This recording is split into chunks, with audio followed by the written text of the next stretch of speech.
Dude, Rust released a video. I want to watch it. That's gonna be a good one, I can already tell. Let's go. On your screen is 2 blocks of cheese.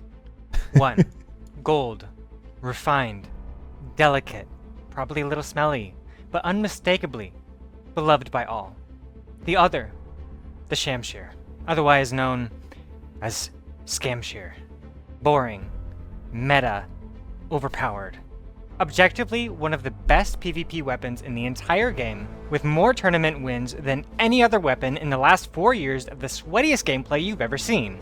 And yet, if I were to ask you the traits that make a weapon quote-unquote cheese, what would you say? Damage. It has less damage than a basic longsword, literally the starting weapon that you're given when you click New Game. Range. Shamshir sits in the middle of the road with its range with less than something like Bandit's Curved Sword, which comes equipped with higher damage. Poise damage. It literally has the same poise damage as every other weapon in the small weapon class category, along with straight swords, axes, and katanas. Hyper armor. It ain't got that. Pierce damage. Curved sword. Unique Ash of War. It ain't got that. So where, I ask you, where, point to me on the little PNG, where the Shamshir is scamming you? There is one thing Backswing that sets it apart from all the rest. Something so niche that this micro detail gives this weapon the edge it needs to be top tier. It's backswing. What? Okay, maybe I need to explain a little better. Hi, my name's Rust. I'm a I just want to point out that TS has insane backswing. It's actually kind of a short type of weapon, yeah, but Warp Axe has insanely good backswing. There's plenty that can do that, but Shamshir has like a one unique ability. Just when you are going to frame it correctly, then you kind of extending the backswing range, and that's why this backswing in particular is so strong. Soulsborne content creator with an emphasis on PvP. The Shamshir, at first glance, is a pretty average weapon with average damage, average range, no hyper armor, and the same access to Ashes of War as any other pre-DLC weapon. Instead, it relies on a unique interaction with its backswing to set itself apart. And in this video, I'm going to go over how that interaction works, how to optimize your use of the weapon, and how you can fight against it. Be sure to like and subscribe, and let me know in the comments if you found this information helpful to you at all, or if you're just more confused than ever. Every single interaction in PvP can be broken down into 3 fundamental skills that you need to have as a player: spacing, roll discipline, and understanding priority. The first 2 are pretty simple. Spacing. If you don't get hit, you don't take damage. Roll discipline. If you don't get hit, you don't take damage. I'm a fucking genius, I know. Priority, on the other hand, is a lot more complicated, and in simple terms, it just refers to who has the right of way in a fight. That is to say, if you hit someone, then you gain prio. And you can dictate the flow of the fight, where either you can press your advantage and continue to swing, or make a prediction on whether your opponent will either mash or attempt to roll. If you can safely go for a follow-up attack of your own without taking damage on return, we call this safe prio. But every setup has a different number of attacks. Oh my god, this animation is actually so cool. I wonder how they did it. Like, they probably just set like particular parameter for the backswing of the claymore here. Rust is doing such a great job with these animations, with these, well, visual presentations of things, yeah. That it can safely go for while being able to retain prio against somebody mashing out a hit stun. And it's dependent on a few factors, being the type of stun that your weapon deals, its poise damage, and the speed of its backswing. You're starting to see where this is going. Some setups have really strong priority, particularly anything with the word great in its name. If the opponent tries to mash out a stun, then they will continue to be stunned as long as you keep clicking the silly little R1 button. This is because these setups have high enough poise damage on their full attack chain and deal a high level of hit stun, which means that even though their backswing is fairly slow, it's still fast enough to interrupt the opponent if they attempt to mash. But most one- and two-handed small weapons don't have this luxury. With any of these weapons, their first attack of their attack chain will do a base amount of poise damage and a little over half on subsequent swings. So, something like a two-handed thrusting sword will only have one hit safe prio, where after the initial swing, it is no longer safe to go for a follow-up attack. Instead, that player has to either accept the risk of going for a trade by following up with another swing, or attempt to outplay the opponent by attempting to guess their next move correctly. But unlike the majority of small two-handed weapons, Shamshir, and Shamshir alone, gets 2-hit safe prio on its standing R1 chain. Like, this is actually not true, by the way. I mean, like, or differently. It is true that Shamshir actually gets the safe rollout, technically, at least most of the time. But here we have a presentation of Cleanrod that actually also does this. It's just that you have to use like a mobility ash on it, yeah. That's why mobility ashes are so broken. Like overall Cleanrod on its own, yeah, it's like probably the most broken weapon in the game. But it's mostly broken because it has insanely good synergy with Bloodhound Step or like mobility ashes overall. Like the weapon known as Cleanrod wouldn't be as oppressive without BHS. And Shamshir doesn't even have synergy with BHS, honestly. It's probably better to slap like a Sword Dance on it, or like a Spinning Slash, or in some cases even Flaming Strike. Weapons, Shamshir and Shamshir alone gets 2-hit safe prio on its standing R1 chain, where its backswing has low enough recovery after its attack connects that you can safely roll out to avoid an attempted mash from an opposing player. To clarify, this does not double your damage output. Instead, it punishes players who don't have good fundamentals and opens up the door for mix-ups against players that do. Let's break this down. Put yourself in the other guy's shoes for a moment. Say that you're fighting against the Shamshir player and they land the standing R1. You know that trying to mash out a hit stun is pointless because you'll just take more damage and they'll get to roll out unpunished. So instead, it's in your best interest to do one of a few things. Option A, attempt to roll and reset to neutral, and attempt to beat the Shamshir player with your superior spacing and roll discipline. Option B, assume that they'll commit to a second R1 and then attempt to roll out. So you can delay your mash and attempt to roll catch on their way out. Or option C, mash and pray. The Shamshir user, on the other hand, has one option that beats all three of these. Block cancel.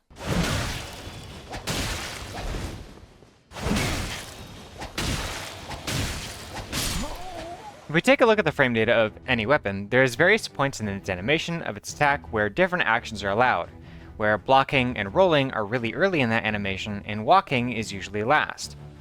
If you hold block after your attack, then as soon as that window becomes available, you'll cancel the remaining recovery of that initial attack into a guard. For Shamshir, block cancels are extremely effective, where if your opponent either chooses option A or option B, then you regain your 2-hit prio, and can once again threaten your backswing for safe damage.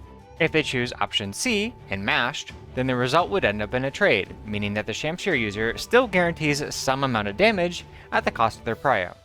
And while option C might sound appealing, don't forget that this only works if the Shamshir user doesn't go for their backswing, otherwise you're just wasting your own health pool for no reason. What's important to note is that this 2-hit safe prio only applies to the Shamshir's standing attacks and various R2s. The running R1 is a great way for you to gap close against an opponent, especially if they're using something with a lot of range like a Colossal Sword, but it comes at the cost of a longer recovery into your backswing, meaning that your running R1 as well as your jumping R1 only have 1-hit safe prio, and after landing this hit, it is no longer safe to go for a follow-up without risking taking damage in return. But with your jumping and running R2, you deal a higher level of hit stun, meaning that you have more time after landing that hit to block cancel after your attack into another R1 and still retain your 2-hit prio.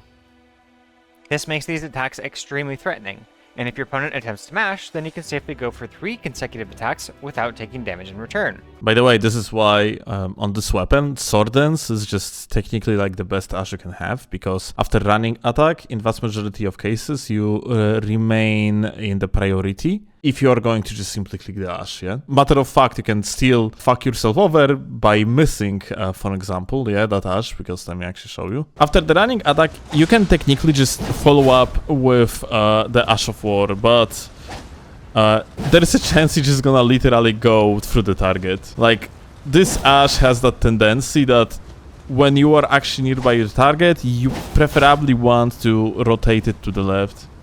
That's something I have learned a hard way, yeah?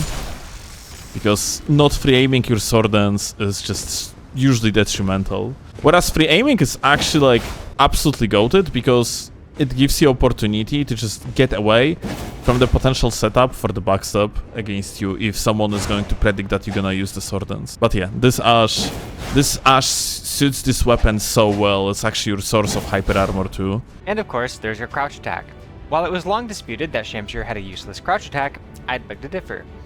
Yes, it has very short range, and it's fairly slow, but with proper spacing, you can even outspace something like a Lance's jump attack and land the crouch attack to counter. What's unique here is that it immediately flows into your standing R1, Yep. letting you break max poise on the first 2 hits and keep prio for 3 consecutive attacks.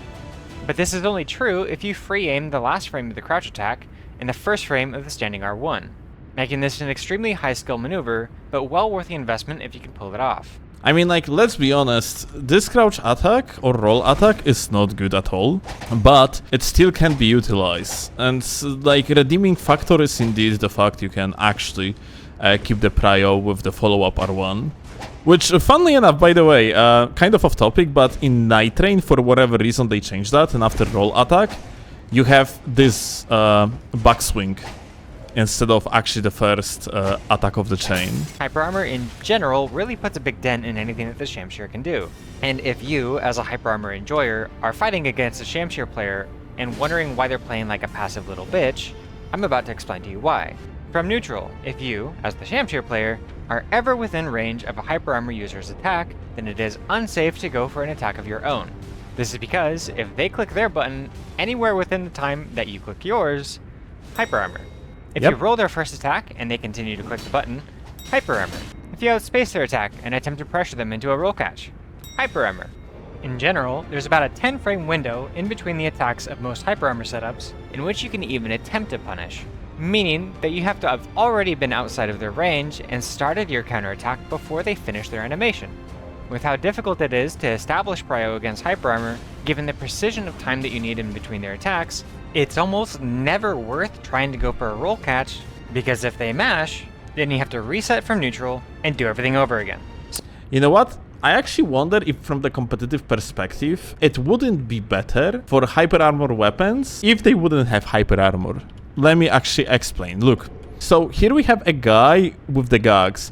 If both players wouldn't actually have a hyper armor as it is, and now you would have a trade between colossal weapon user and Shamshir user. Right now, the guy with the colossal weapon, colossal sword, would get actually staggered with tier 1 hit stun, whereas the guy that received hit from the colossal would get staggered with tier 3 hit stun. It means that the animation of the stagger of someone with gags or like with the colossal sword would be shorter than it is that they are currently in just by doing the follow-up, which means they would have a true combo for the follow-up with another R1, which is pretty crazy if you think about it. Like, it's kind of off topic, but I wonder if this game straight up wouldn't have like even more busted colossal weapons, at least on the low latency, if there would be no hyper armor per se, but you would just receive the additional defenses like you already do during the hyper armor. Like, well, what we currently have as a hyper armor, yeah? You got the point. So instead of actually having like an additional poise on the swings, you just would have defenses only. I think it would actually lead to the situation that weapons that are right now considered as just fucking kind of noobish, in the meaning that they are just relying on trading, would be actually genuinely stronger, at least in hands of better players. There's about a 10 frame window in between the attacks of most Hyper Armor setups in which you can even attempt to punish, meaning that you have to have already been outside of their range and started your counterattack before they finish their animation. With how difficult it is to establish prio against Hyper Armor, given the precision of time that you need in between their attacks, it's almost never worth trying to go for a roll catch, because if they mash, then you have to reset from neutral and do everything over again. So either you need to always go for your backswing, or always predict that they're going to mash out a hit stun, and being prepared to punish their mash with good spacing. But there is one thing that can make the Hyper Armor matchup a little more tolerable.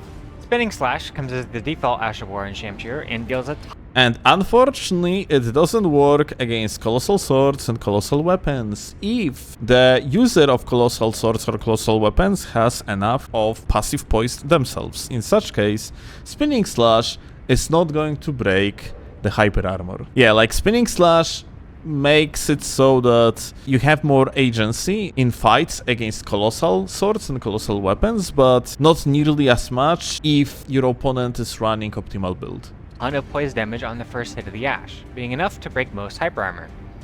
If you outspace the first hit, then you can safely spin to win to safely punish if they either continue to swing or roll in toward you.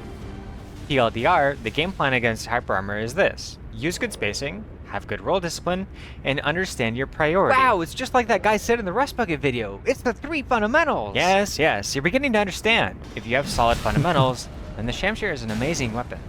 But if you play like shit, you'll die like shit. Get good. While Shamshir isn't known for its variety of true combos, it has a lot of pseudo combos. The difference being that a true combo allows both hits to connect before the opponent can roll out. There are 2 true combos that it has access to. One being the simple standing R1 into backswing. But this is only true if you knock the opponent out of the air if they try and jump the attack. You can always do that by just framing upwards. The other is exclusively with the one-handed moveset. While one-handing, a jumping R2 has a true combo into the follow-up swing. I generally wouldn't recommend using the one-handed moveset, so it's not the most viable combo to go for, but it's there if you want to use it. Pseudo combos just refer to basic roll catch chain. I kind of want to actually point out this thing in particular, yeah? Like about... let me actually play it again. The one-handed moveset. While one-handing, a jumping R2 has a true combo into the follow-up swing. I generally wouldn't recommend using the one-handed moveset, so it's not the most viable combo to go for, but it's there if you want to use it. Well, I would honestly recommend using one-handed moveset. It's actually way better than one could give it credit for, it's just that like you're not supposed to use it all the time, yeah? Like having a shield is a huge pressure, honestly. Especially in particular matchups. Like it allows you to actually close the gap, and also like in case if you are in the dangerous situation to just have like a safer rollouts. So in the regular game, it's always better to just have this on your backs, yeah? But let's say if I would be playing a tournament where using the icon shield would be banned out, I probably would be using Dorito shield on the backs, and sometimes actually would be swapping to the one-handed Shamshir. Also, one-handed Shamshir has surprisingly good crouch attack in comparison. Like, look at that. This. It actually probably has more range too. Yeah, it's pretty fucking good. Guard counter on the Sham one-handed is also not terrible, right? There is like a very few guard counters in the game that are actually decent, and well, Shamshir's one is one of them, definitely. Not the most viable combo to go for, but it's there if you want to use it. Pseudo combos just refer to basic roll catch chains, where you can string together a series of attacks together to try and quickly dispatch the opponent if they roll predictably. Simply block canceling R1s can achieve that very easily as long as the opponent rolls in toward you or to the side. If they roll directly away, then it works for the first roll catch, but after that you have to change things up. If the target is at max range after landing your hit, then you can roll catch with a running R1. The hitbox stays to the right of your character, so free aiming a little to the left can help you make this more consistent. And of course, the 2 Ashes of War that I mentioned work really great as roll catches. Spinny Slash tends to work if they roll in, and Sword Dance works if they roll away. This entire segment is about pseudo combos, and there is like a particular way of playing Shamshir that I actually utilize. Free aiming to the right to delay the attack makes a better setup for the follow-up later on. So like when someone is rolling away, you can always do this into follow-up, and usually you're gonna end up hitting your opponent when they are rolling away with the backswing. You are frame trapping them in the process, yeah? Like overall, Shamshir, I would say like, saying that the backswing is the power of this weapon is a one thing. It is of course true, but the more true is the fact like its frame trapping potential is the exact reason why this weapon is actually so powerful. Another thing, yeah? Dude, Shamshir is insane when you are using it without lock-on as well. That's another thing that allows you to even set up pseudo combos and frame traps even better. Like instead of just locking on something, yeah, trying to outspace, doing like any sort of the turn and burns, you can literally just run around framed and then angle your attacks even easier. And because of the wide swings of this weapon, this type of playstyle is actually viable, and yeah, this is something I totally recommend everyone. And swapping between locked-on playstyle and like a free aim playstyle makes this weapon twice as deadly as it normally would be. Like sometimes delaying these attacks, but just like angling them to the side when it's needed is just exactly a thing that you need to win. Spinny Slash tends to work if they roll in, and Sword Dance works if they roll away. Build options. With around 60 points that you can invest into your damage stat, a standard strength build is the best way to run the Shamshir. While two-handing a weapon, you get an additional 50% strength bonus toward your damage, making your 60 points of investment more like 90. Add the two-handed talisman on top of that, and you can actually start doing some really good damage with this weapon. Due to its light weight, you can sacrifice the need to run Great Jar's arsenal, giving you a lot more room to work with your talisman slots. Besides the two-handed talisman, the Godskin Swaddling Cloth and multi-hit talismans synergize really well with the Shamshir.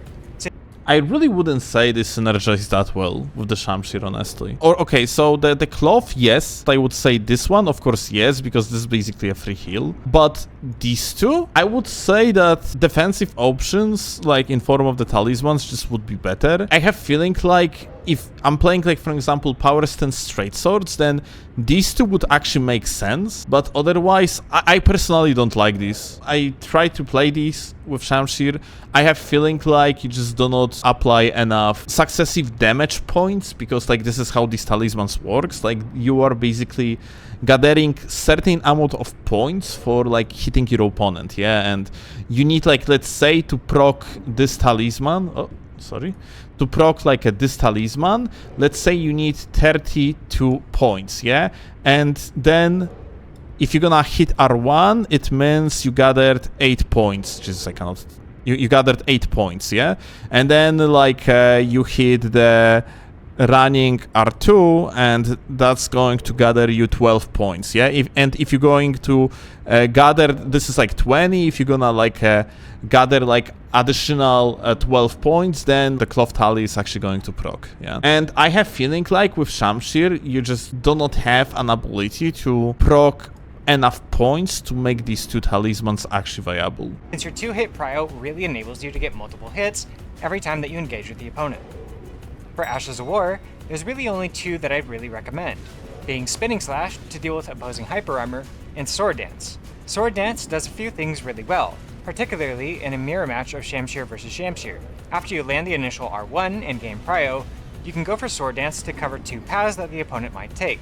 One, being a roll catch if they panic roll away, or two, to punish them with a lot of damage if they try and mash. However, Sword Dance is really easy to strafe, even from disadvantage, and if they simply use good roll discipline, then they can strafe your Sword Dance for a free backstab. That's why you are framing your Sword Dance always, like, preferably to the side.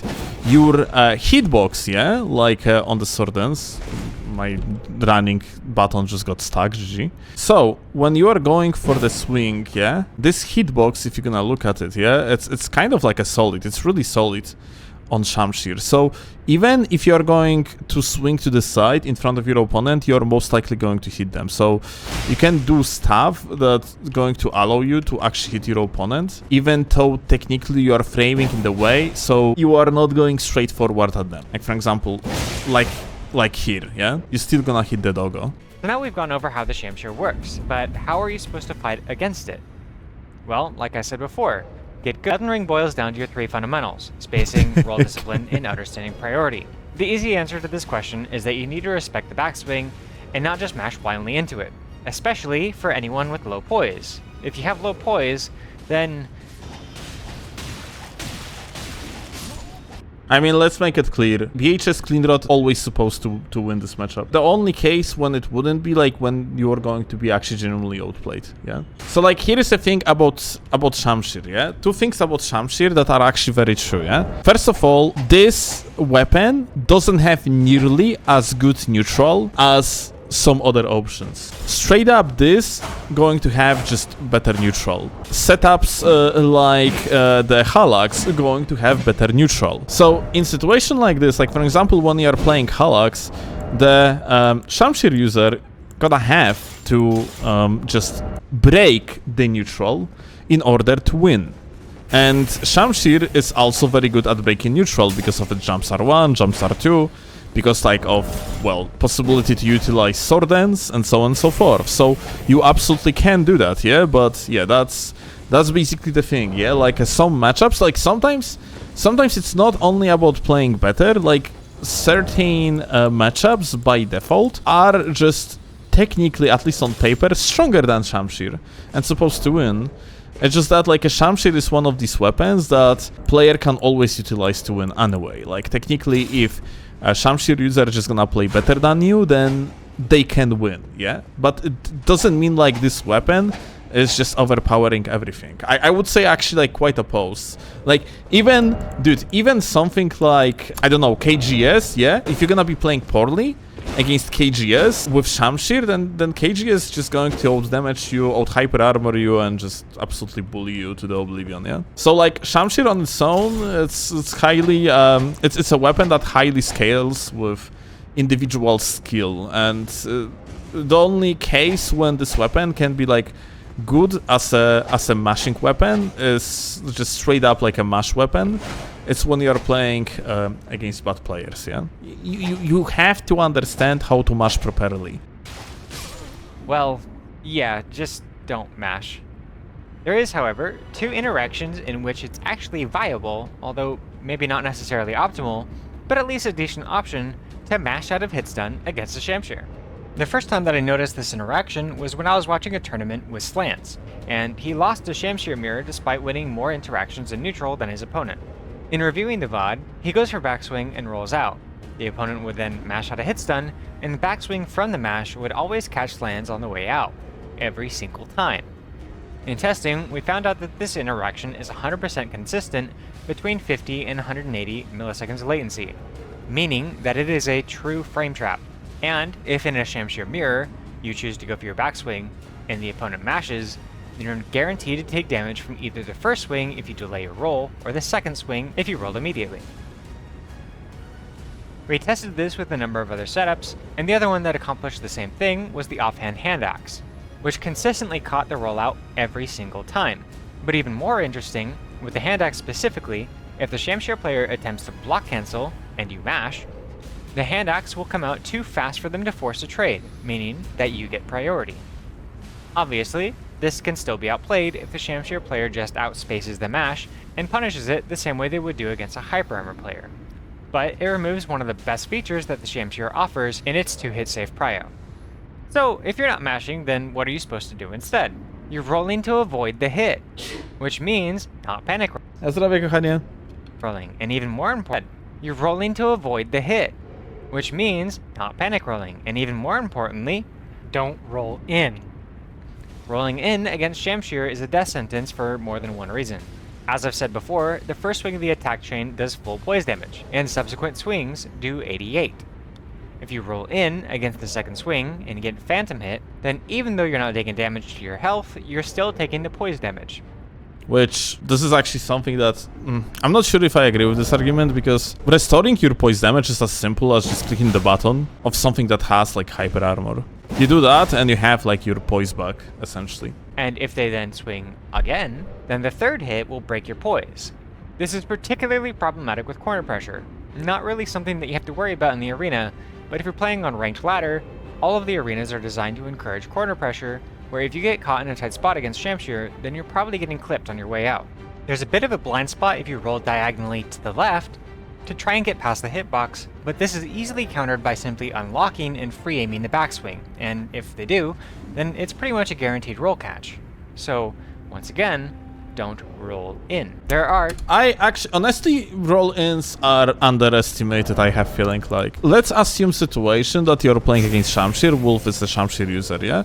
First of all, if you want to roll in, it's always worth to just do it on the crouch rolls. I don't exactly know the science behind it, but crouch rolls seems just straight up better in many cases, even though like they are, I think, like shorter. I think like they have like less recovery or something, you basically can spam them more. But like, let's assume like you have a Shamshir user, yeah? You could technically just roll in, Storm Stomp, and you got the punish for like 1,000, Jesus, for 600 plus damage. Like, you can essentially bait the backswing in order to ultimately like win a trade and heavily. So like, you're rolling in, you're expecting them to keep mashing, you are storm stomping instead, you are actually winning the trade by billion. Like, you are actually winning the trade, let's say, 200 damage to 600, even like 700, yeah? I would say like roll-ins are extremely underestimated. And a lot of people just underestimate them like way too much, because roll-ins are actually pretty great. Especially with weapons that have actually good roll attacks, so yet again, yeah? And it's thrusting swords, yeah? You can actually utilize the roll-ins. And after that, technically like also win the match, yeah? Because of the traits against piercing type of weapon. Two setups that I would never recommend in the matchup against Shamshir, that being LGS and Great Katanas. Both of these weapons suffer a fatal flaw, in that they get completely smoked by block-cancelled R1s. The LGS really prioritizes standing R2, which is too slow. This is, by the way how you're supposed to play against Milady. You're supposed to utilize the fact that Milady literally doesn't have like a proper attack from the neutral. Like everything that Milady does or can do is strongly reliant on its ability to just skip neutral with insane tracking and insane amount of damage. But if you're going to play like a proper aggro, then Shamshir's supposed to shit on Milady. Standing R1 is just really prioritizes standing R2, which is too slow, and its standing R1 is just really shitty. And if you block cancel with Shamshir and free aim slightly to the right, then you can completely avoid the hitbox from the LGS and prevent them from mashing. With Great Cat, kind of the same problem. The standing R1 is too slow, except this time, if they free aim to the left, then they can hit you with the early part of the hitbox and prevent your mash. Another viable strategy for dealing with Shamshir is just to parry it. And if they're going for block cancelled R1s or mashing out a hit stun, then it's a pretty easy meal. But I swear to God, please learn how to do setup parries, and do not just pull a shield out of your butt and walk up to a guy and pray that it works. The amount of times that I saw people trying to do this is actually ridiculous, so if a guy whips out a shield and walks up to you, just spin. Otherwise, you can frame the attack on the other way to bait the parry, and then turn it back around once you see them whiff.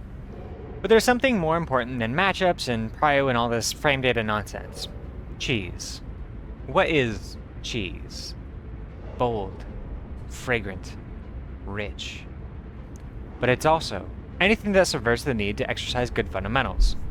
The Captain America shield, or Claws of Night, subvert the need for good spacing by dealing damage with projectiles that have perfect tracking. Light Roll subverts the need for good roll discipline with its insane roll distance that can't be punished by the majority of weapons. Dueling shields subvert the need for understanding priority by simply always having priority anytime that they're attacking. These are cheese. The Shamshir is a really strong weapon, and if you don't know how to fight it, it can certainly feel like cheese. But hopefully with all this information that I've given you throughout this video, you have a better understanding of just what the Shamshir is capable of, and how you should adjust your playstyle in order to fight it. But more than anything, I highly recommend you try using it. It's a great tool to help you work on your fundamentals that rewards you for when you play well and gets you punished if you don't. Well, that's going to do it for this video. Be sure to like and subscribe, and I'll catch you in the next one. Thank you, Rust. Absolutely fantastic video.